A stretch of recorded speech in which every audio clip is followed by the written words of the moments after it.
And then Allah talks about the big one, and that's the one I really want to end this conversation with, even though there's more to go.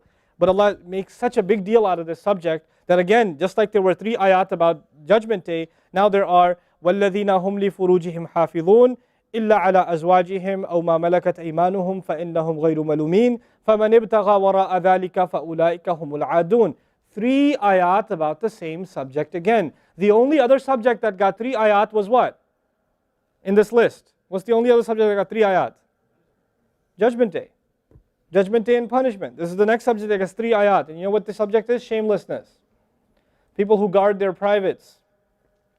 We live in the ultimately shameless world today. The world in which streaming videos off of any website are available on your mobile device. The age in which the pornography industry is a multi-trillion-dollar industry. The point of which, the agenda of which is to make sure every one of you is a consumer of filth in one way or another. That every man, woman, and child is exposed to this stuff, and they're hoping you are, so you become addicted to it, so you become yet another consumer. This is the gift of pornography to society. It's creating people, turning people into animals and perverts. And some of you, unfortunately, have that addiction. And you're watching this stuff online. And you're watching it and saving it on your apps and your mobile devices. And you don't feel bad about it anymore. You've justified it to yourself. And you feel bad about it once in a while, but you go back to it.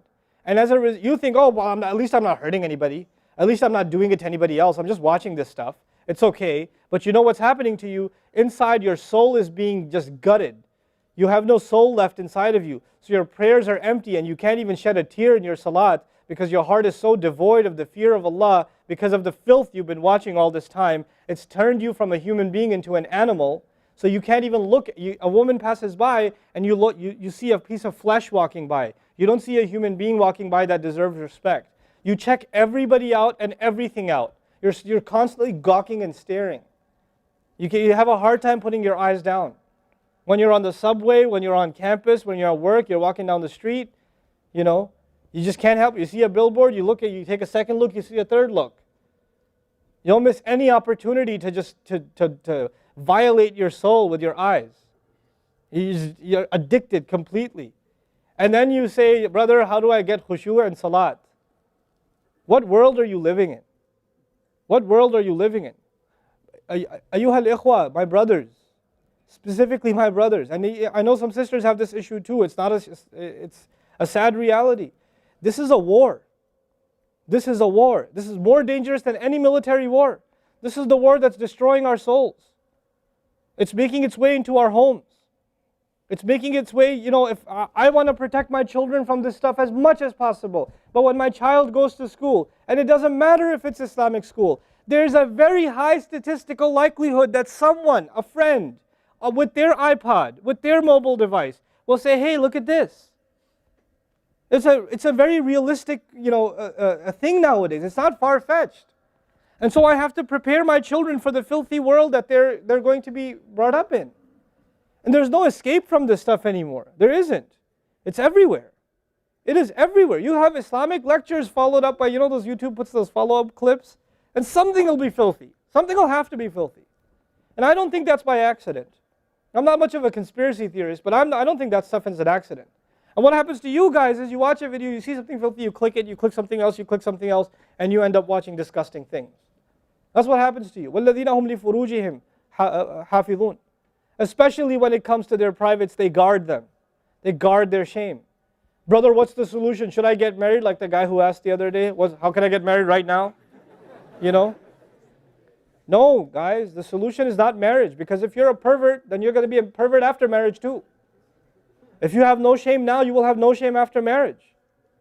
Honestly. You think marriage is going to end your problems? No. Your problem isn't marriage. Your problem is spiritual in nature. Your problem is psychological in nature. You need help. You need to stop this. You need to stop hurting yourself like this. You will have nothing, there'll be nothing left inside you. I just had an email from a teenager who's addicted to pornography, an anonymous email, 14, 15-year-old teenager. Says, I want to kill myself. I can't stop. I've been watching it since I was 11. My parents don't know. I read this stuff and I cry because he's not one. There's millions of Muslim kids like this. Millions. Millions of them. We have to help these people. We have to do whatever we can. And we don't have the trillions of dollars of advertising to counter that. We don't. And it's not realistic for me to say Facebook, YouTube, Twitter, internet, it's all haram. It's not realistic because it's a reality. It's as common as oxygen now. The only thing we can do is have a mature conversation about this and teach our youth to deal with this and navigate this and not fall into it.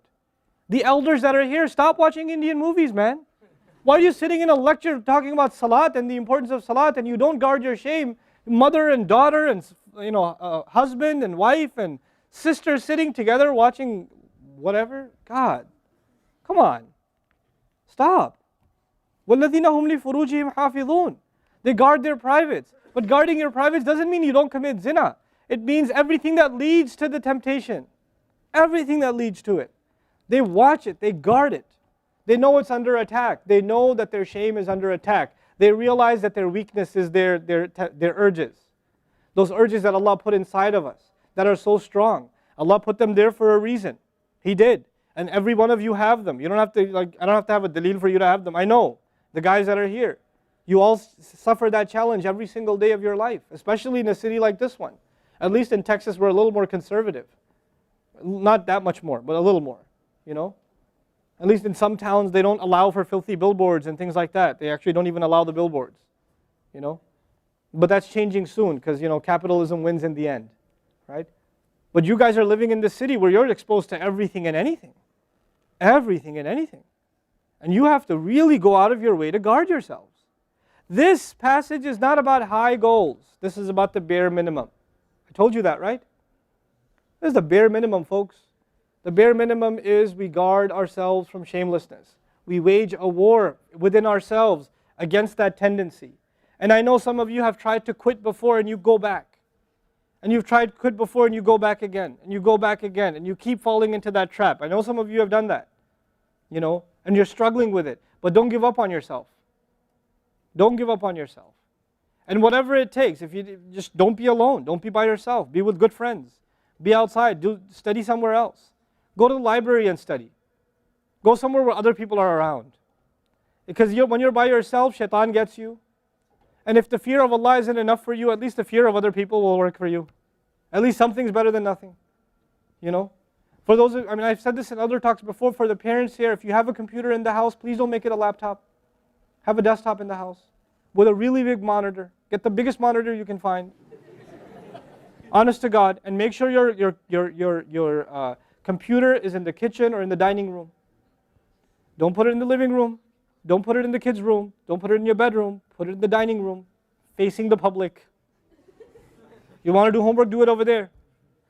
Though you can't move the monitor this way or that way. It's facing everybody. That's how you should have it. This stuff, we have to take these precautions. Don't give your 11-year-old a smartphone. What were you thinking? That's not very smart. Don't give them a smartphone. Why am I seeing kids in Islamic school, 5th graders, with iPhones? iPhone 5s. I don't have an iPhone 5. Why do you have an iPhone 5? With 4G, you know how dangerous that stuff is? وَالَّذِينَ هُمْ لِفُرُوجِهِمْ حَافِظُونَ إِلَّا عَلَىٰ أَزْوَاجِهِمْ except upon their spouses أَوْ مَا مَلَكَتْ أَيْمَانُهُمْ فَإِنَّهُمْ غَيْرُ مَلُومِينَ or what their right hands possess, then they're not to be blamed. Allah says we have these urges and we can execute those urges, we can release those urges, but to the halal spouse, to the spouse, our spouses. But outside of that, we can't. And by the way, when people get addicted to this sort of thing, and they get accustomed to it or they get over and overly exposed to it, they have miserable marriages. Their marriages start falling apart. They have this virtual idea of what pleasure means, and they don't find pleasure in their spouse anymore. And there's great fitna that comes into the family. It destroys homes, Muslim homes. That's what's happening in our world today. Allah talks about the people who make salah, and He says, I'm describing the people who make salah because this is the mawsuf, al-musallin, then alladhina, all the alladhinas, all the asma' mawsula here are the wasf, the sifa of it, which means the people of salah are the people who protect their shame, are the people who fear judgment day, are the people who, they are constant in their prayers. These are the people. فَمَنِ ابْتَغَى وَرَاءَ ذَلِكَ فَأُولَٰئِكَ هُمُ الْعَادُونَ. The people who pursue anything beyond that, then they are the ones engaged in aggression. This is an act of aggression. You know when adu is mentioned, or adi, adin from adu, from ada ya'du, right? Al-adun. Al-adawa in Arabic means animosity. Allah says, whoever pursues their urges to be fulfilled outside of the halal, outside of the marriage, whoever pursues that, then they are engaged in an act of aggression. The question is, aggression against who? Because when you say enemy, then you have to say enemy of who? If they've become an enemy, who have you become an enemy to? Allah didn't mention a maf'ul bihi, no jar majroor, nothing related to it. You know what that means? They are an enemy to themselves, their family. They become an enemy even to Allah's teaching. You know, these are the kinds of people. The most important asset you and I have is our hearts. And this shamelessness destroys the hearts. It destroys it. The most precious thing you and I have to preserve is our iman. And these filthy images is destroying your iman. They're tearing your iman apart. Don't let it happen to you. Do not let it happen to you. And I can only talk about this. I can't stop you from doing anything. And nobody else can. You will have to police yourself. You will have to control yourself. You'll have to make the decision, is my iman important enough? Is my salat important enough? You know? Or should I just carry on and pretend? You know what I told you about jazur, right? When you come across evil, you just don't want to deal with it. You just ignore it. There's a lot of people like that. They hear this stuff and they don't deal with it. They just ignore it. And you're jazur. Then you're not from the musallin. Illa al-musallin. If you don't be from the people of jazur, from the jazureen. Don't be from them. The people who just leave it. They don't even deal with their problem. They run from it. And they cave in every time. And they're reactionary. And that's the beautiful thing about the beginning of this passage. Halua, reactionary. Usually we react to temptation. You react to an image and it leads you to a site, which leads you to something else, which leads you to something else. You're constantly reacting to things. You're supposed to learn to have the right reaction, and the right reaction comes when we become people of salah.